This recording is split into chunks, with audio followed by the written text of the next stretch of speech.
నమస్కారం. ఈరోజు మనం విక్టరీ విత్ యాష్ ప్లాట్ఫామ్ నుండి వచ్చిన డిసెంబర్ 17 అప్డేట్ను కొంచెం లోతుగా పరిశీలిద్దాం. హిలరీ చిన్ వివరణ ఆధారంగా దీన్ని విశ్లేషిద్దాం. సాధారణంగా ఇలాంటి అప్డేట్లు కొన్ని ఫీచర్లు, మార్పుల గురించి ఉంటాయి.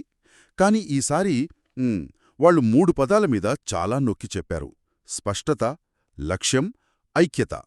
అవును, ఇది కేవలం ఒక టెక్నికల్ అప్డేట్లాగా లేదు, ఒక పెద్ద మార్పుకు సంకేతంలా ఉంది. సరిగ్గాదే. ఇది ఆ ప్లాట్ఫామ్ యొక్క తాత్విక పునాదులనే పునర్నిర్మిస్తున్నారని అనిపిస్తోంది. సరే, దీన్ని విడమర్చి చూద్దాం. మీరు చెప్పిన పాయింట్ చాలా ముఖ్యం. ఇది కేవలం సాఫ్ట్వేర్ అప్డేట్ కాదు, ప్లాట్ఫామ్ యొక్క డిఎన్ఏలోనే ఒక మార్పుకు సంకేతమన్నమాట. ఇప్పటివరకు జరిగినది ఒక బీటా ఫేజ్ లేదా టెస్టింగ్ దశ అనుకుంటే, ఇప్పుడు ఆ తలుపులు పూర్తిగా తెరుచుకుని ఇది అసలైన వృద్ధి దశలోకి అడుగుపెడుతోందని చెప్పవచ్చు. ప్రతి మార్పు వెనుక ఒక స్పష్టమైన వ్యూహం కనిపిస్తోంది. సరే, ముందుగా అందరినీ ఆకర్షించిన ఆ వాక్యం గురించి మాట్లాడదాం. మనం ఎదురుచూసిన క్షణం ఇప్పుడు వచ్చింది అన్నారు. చాలా బలంగా ఉంది. దీనికి కొనసాగింపుగా ఆ ఇన్విటేషన్ పంపడానికున్న టైం లిమిట్ను పూర్తిగా తీసేశారు. ఇది సిస్టమ్ ఇప్పుడు మరింత స్టేబుల్గా ఉందని చెప్పటాలికేనా, లేక దీని వెనక ఇంకేదైనా కారణముందా? రెండూ ఉన్నాయి. మొదటిది, మీరన్నట్లు సిస్టమ్ స్థిరత్వానికి ఇదొక పెద్ద నిదర్శనం. గతంలో సిస్టమ్ కెపాసిటీని టెస్ట్ చేయడానికి ఆ లిమిట్ పెట్టారు. ఓ, అంటే ఒకేసారి ఎంతమంది వస్తున్నారు, సర్వర్లపై లోడ్ ఎలా ఉందని చూడటానికా? ఖచ్చితంగా. ఒక రకమైన స్ట్రెస్ టెస్టింగ్ లాగా. ఆ పరీక్షలు పూర్తయ్యాయి, ఇప్పుడు ఎంతమంది వచ్చినా తట్టుకోగలమనే నమ్మకం వాళ్లకొచ్చింది. అర్థమైంది. అయితే దీని వెనుకున్న మరో లోతైన అర్థమేమిటంటే, వాళ్లు ఇప్పుడు వేగం కంటే సౌలభ్యానికి ప్రాధాన్యతిస్తున్నారు. అంటే ఆ హడావుడి, ఒత్తిడిని తీసేస్తున్నారన్నమాట. అవును. అవతలి వ్యక్తికి వాళ్ల సమయం తీసుకుని, ప్లాట్ఫామ్ గురించి పూర్తిగా అర్థం చేసుకుని చేరడానికి అవకాశం ఇస్తున్నారు. ఇది నాణ్యతకు ఇస్తున్న ప్రాధాన్యతను చూపిస్తుంది. ఇలాంటి స్కేలబిలిటీని సాధించటం సాంకేతికంగా చాలా పెద్ద సవాలు కదా? నిస్సందేహంగా. దీని వెనుక నెలల తరబడి ఇంజనీరింగ్ కృషి ఉంటుంది. ఈ స్థిరత్వం లేనిదే వాళ్లు తర్వాత ప్రకటించిన ఏ మార్పునూ అమలు చేయలేరు. ఇది వాళ్ల భవిష్యత్తు ప్రణాళికలకు పునాది రాయిలాంటిది. ఈ పునాదికి కొనసాగింపుగా కొత్తవారి చేరికకు సంబంధించి ఒక పెద్ద అడ్డంకిని కూడా తొలగించారు. గతంలో ఆన్ బ్యాసివ్ ఈమెయిల్ తప్పనిసరా అనే ప్రశ్న చాలా ఉండేది. ఇప్పుడు ఏ జీమెయిల్ అయినా వాడొచ్చని స్పష్టం చేశారు. ఇది ప్లాట్ఫామ్ తలుపులు బార్లు తెరుస్తుందనడానికి సంకేతమేనా?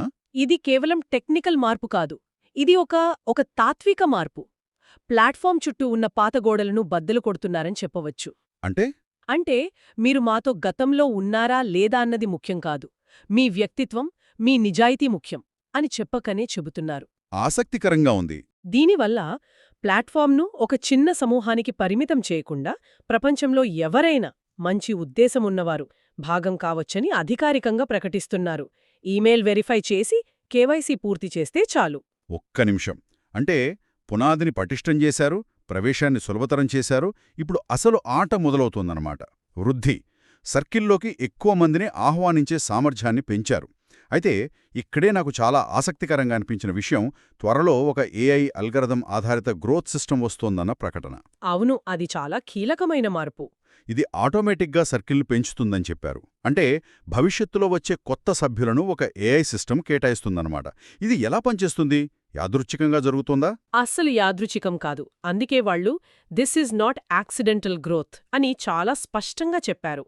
ఈ అల్గారిథం చాలా తెలివిగా 3 కీలక సూత్రాలపై ఆధారపడి పనిచేస్తుంది. అవేమిటవి? మొదటిది నాయకత్వ పనితీరు, అంటే లీడర్షిప్ పెర్ఫార్మెన్స్. లీడర్షిప్ పెర్ఫార్మెన్స్ అంటే ఒక వ్యక్తి ఎంత యాక్టివ్గా ఉన్నాడని చూడటమా? అది కూడా. ఒక వ్యక్తి ఎంత చురుకుగా ప్లాట్ఫామ్ను నిర్మిస్తున్నారు, తన టీంకు ఎంత సపోర్టుగా నిలుస్తున్నారు, కేవలం లాగిన్ చేసి వదిలేస్తున్నారా లేక ఇతరులకు మార్గనిర్దేశం చేస్తున్నారా, ఇవన్నీ గమనిస్తుంది. అయితే ఇది కేవలం యాక్టివిటీ గురించేనా, లేక వాళ్ళు అనుసరించే పద్ధతికి కూడా ప్రాధాన్యత ఉంటుందా? అద్భుతమైన ప్రశ్న. అక్కడికే రెండో సూత్రం వస్తుంది: నిబద్ధత మరియు భాగస్వామ్యం, అంటే అలైన్మెంట్ అండ్ ఎంగేజ్మెంట్. ఇది కేవలం యాక్టివిటీని కాకుండా ప్రవర్తన యొక్క నాణ్యతను చూస్తుంది. ఆ వ్యక్తి ప్లాట్ఫామ్ నియమాలను, దాని విలువలను గౌరవిస్తున్నాడా, కమ్యూనిటీలో సానుకూల వాతావరణానికి దోహదపడుతున్నాడా? ఓహ్, అంటే ఒక డిజిటల్ మంచి పౌరుడు స్కోర్ లాంటిదన్నమాట. సరిగ్గా అలాగే చెప్పొచ్చు.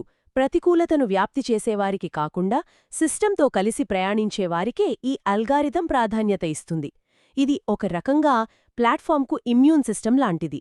ఇది కమ్యూనిటీ వాతావరణాన్ని ఆరోగ్యంగా ఉంచటానికి చాలా అవసరం. ఇక మూడో సూత్రం ఏమిటి? అది చాలా కీలకమైనదని అన్నారు. అవును. మూడవది ఆరోగ్యకరమైన వృద్ధి, హెల్దీ గ్రోత్. అంటే అంటే ఒక లీడర్ ఎంత మందిని చేర్పించాడు అనే సంఖ్యను మాత్రమే కాకుండా చేరిన వారి నాణ్యతను కూడా ఇది లెక్కిస్తుంది. దీనికి ఆధారం వాళ్ల సర్కిల్లోని సభ్యులు తమ ఈమెయిల్ వెరిఫై చేశారా, కేవైసీ పూర్తి చేశారా అని. ఓ అంటే ఒక వ్యక్తి 100 మందిని చేర్పించినా వారిలో 10 మంది కూడా యాక్టివ్గా లేకపోతే దానికి విలువ ఉండదు. ఖచ్చితంగా.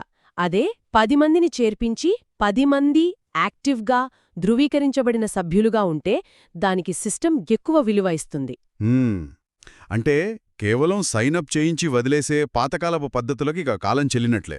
ఇది చాలామందికి ఒక పెద్ద పాఠం. గ్రోత్ హ్యాకింగ్ అనే పద్ధతిని వాడతాయి. అంటే ఎలాగైనా సరే వేగంగా సంఖ్యను పెంచడం. కానీ ఇక్కడ ఒక తోటమాలి మొక్క నాణ్యతను చూసినట్టుగా ఈ అల్గారిథం కమ్యూనిటీ నాణ్యతను చూస్తోంది. ఇది గ్రోత్ హ్యాకింగ్ నుండి గ్రోత్ గార్డెనింగ్ వైపు మారుతున్న వ్యూహం. గ్రోత్ గార్డెనింగ్, ఆ పోలిక చాలా బాగుంది. అయితే ఒక అల్గారిథం మంచి నాయకత్వాన్ని నిర్ణయించడం వల్ల పక్షపాతం వచ్చే అవకాశం లేదా? ఇది చాలా ముఖ్యమైన ప్రశ్న. ఈ అప్డేట్లో పారదర్శకత గురించి నేరుగా చెప్పకపోయినా ఈ ప్రమాణాలన్నీ చాలా స్పష్టంగా కమ్యూనిటీకి తెలియజేస్తారని నేను భావిస్తున్నాను. ఇక పక్షపాతం విషయానికొస్తే డేటా ఆధారిత అల్గారిథం తీసుకునే నిర్ణయాలు మానవ నిర్ణయాల కంటే నిష్పక్షపాతంగా ఉండే అవకాశం ఎక్కువ. కానీ దీన్ని జాగ్రత్తగా పర్యవేక్షించాల్సి ఉంటుంది. ఈ గ్రోత్ గార్డెనింగ్ ఆలోచన నన్ను తర్వాతి విభాగానికి తీసుకువెళ్తోంది. ఒక మంచి తోట పెరగాలంటే సరైన సంస్కృతి కూడా అవసరం కదా. బహుశా అందుకే వాళ్ళు లీడ్ విత్ ఇంటెన్షన్ అనే కొత్త నాయకత్వ విధానం గురించి మాట్లాడుతున్నారేమో. అంటే వెళ్ళి 10 మందిని తీసుకురా అనే ఒత్తిడి ఇక ఉండదా? ఆ ఒత్తిడి స్థానంలో ఒక కొత్త బాధ్యత వస్తుంది. కలిసి నిర్మిద్దాం, ఇతరులను ఉన్నత స్థాయికి తీసుకెళ్దాం అనే సహకార స్ఫూర్తిని ప్రోత్సహిస్తున్నారు. అంటే ఇంతకుముందు నాయకత్వమంటే రిక్రూట్మెంట్, ఇప్పుడు నాయకత్వమంటే మెంటర్షిప్. తన జట్టును అభివృద్ధి చేయడం, వారికి సపోర్ట్ ఇవ్వడం. అవును. ఇది ఒకరినొకరు కిందికి లాక్కునే పోటీ వాతావరణాన్ని కాకుండా ఒకరికొకరు సహాయం చేసుకునే ఆరోగ్యకరమైన వాతావరణాన్ని సృష్టిస్తుంది. హిల్లరీ చిన్ ఒక చాలా బలమైన, కొంత వివాదాస్పదంగా అనిపించే సందేశం కూడా ఇచ్చారు కదా.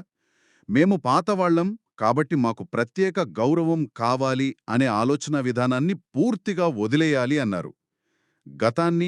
గతంలో ఎదురైన నిరాశలను మరిచిపోవాలని చెప్పారు. ఇది ఏళ్ల తరబడి వేచి చూసిన వాళ్లను మీ పాత కష్టాలకు ఇక విలువ లేదు అని చెప్పినట్టు అవుదా? నిజమే. ఇది చాలా సున్నితమైన విషయం. కాని ఒక కమ్యూనిటీ ముందుకు వెళ్లాలంటే ఇది చాలా అవసరం. పాత సమస్యలనే పట్టుకుని వేలాడితే అది భవిష్యత్తు గ్రోత్కి ఒక మానసిక అడ్డంకిలా మారుతుంది. అందుకే బహుశా ఫార్వర్డ్ థింకింగ్ మాత్రమే ముఖ్యం అని అంత గట్టిగా చెప్పుంటారు. అంటే గతాన్ని ఒక బరువుగా కాకుండా ఒక పాఠంగా చూడమంటున్నారన్నమాట. సరిగ్గా అదే. ఇది పాత సభ్యులను అగౌరవపరచడం కాదు, వారి అనుభవాన్ని గౌరవిస్తూనే ఆ అనుభవాన్ని కొత్తవారికి మార్గనిర్దేశం చేయడానికి వాడమని కోరుతున్నారు. అంటే ఇప్పుడు యోగ్యతకే ప్రాధాన్యత అన్నమాట. ఖచ్చితంగా. మేము పాతవాళ్లం అనే హోదా కంటే మేము నిబద్ధతతో ఉన్నాము అనే ప్రవర్తనకు ఎక్కువ విలువ ఉంటుందని ఇది చెబుతోంది. ఎవరైతే బాగా పనిచేస్తారో, ఎవరైతే సిస్టంకి విలువ జోడిస్తారో వారికే గుర్తింపు, వారికే వృద్ధి. ఇది కొత్తవారికి కూడా ఒక పెద్ద భరోసా ఇస్తోంది. మొత్తం మీద ఈ అప్డేట్ను పరిశీలిస్తే ఇది ఒక గొలుసుకట్టు చర్యలా ఉంది. ముందు టెక్నికల్ స్టెబిలిటీ సాధించారు, తర్వాత అందరికీ ప్రవేశాన్ని సులభతరం చేశారు. ఇప్పుడు నాణ్యతాధారిత వృద్ధి కోసం ఒక తెలివైన అల్గారిథంను తెస్తున్నారు. వీటన్నింటికీ మద్దతుగా ఒక కొత్త కల్చర్ను నిర్మిస్తున్నారు. ప్రతి అడుగు చాలా ఆలోచించి వేసినట్టుంది. అవును.